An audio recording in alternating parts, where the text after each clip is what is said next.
has to take power in the case of Russia or anywhere else, and from there it must take the next step towards socialism. He's saying, Marx, of course, we're talking in 1848, isn't saying anything very different.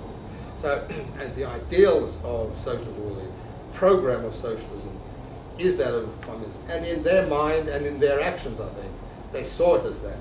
But they were constricted within the operations of the bourgeoisie, the civil war, the wars, and so on. Thank you.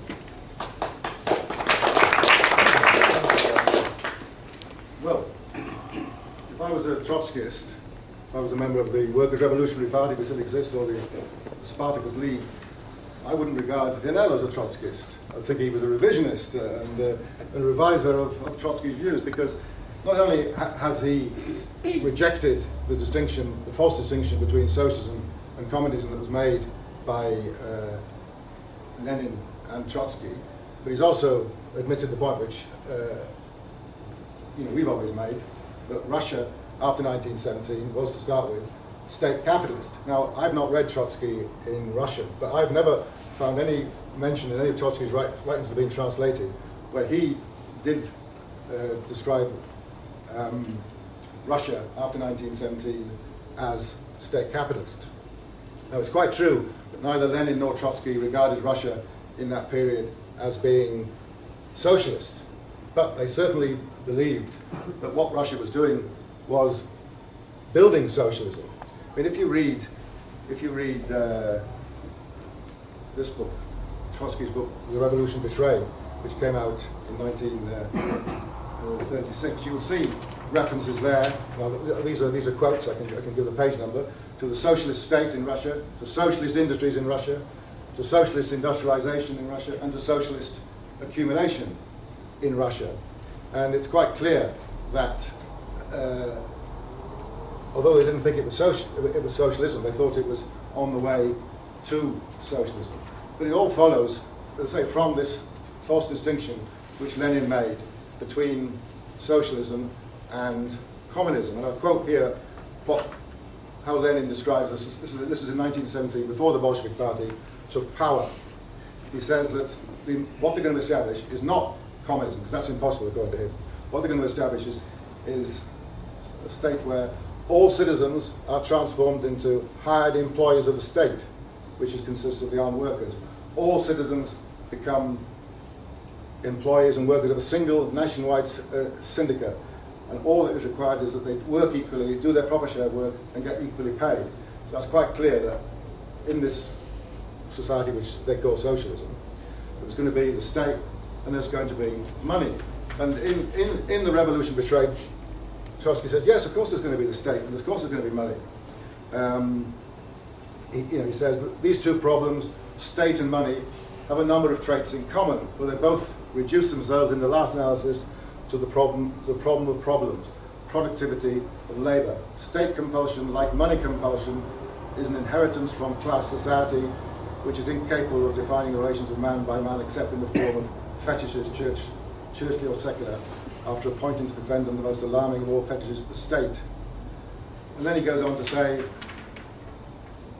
such characteristically anarchist demands as the abolition of money, abolition of wages, and liquidation of the state and family possess interest merely as models of mechanical thinking.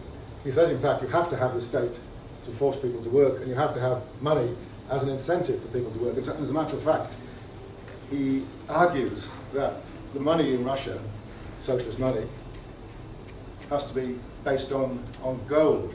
So, this is the argument. What did Trotsky see as socialism? The point of debate is, did Trotsky point the way to socialism? I say that Trotsky didn't point the way to socialism. He pointed the way to state capitalism.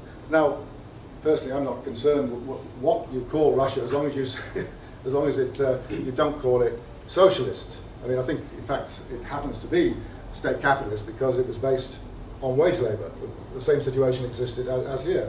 A tiny minority of the population owned and controlled the means of production, the nomenclature of the top people in the Communist Party and so on.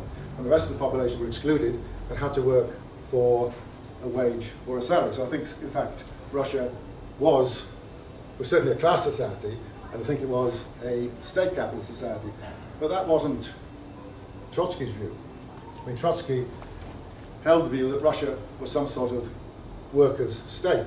I mean, he says it's the nationalization of the land, the means of industrial production, transport and exchange, together with the monopoly of foreign trade, constitute the basis of the Soviet social structure.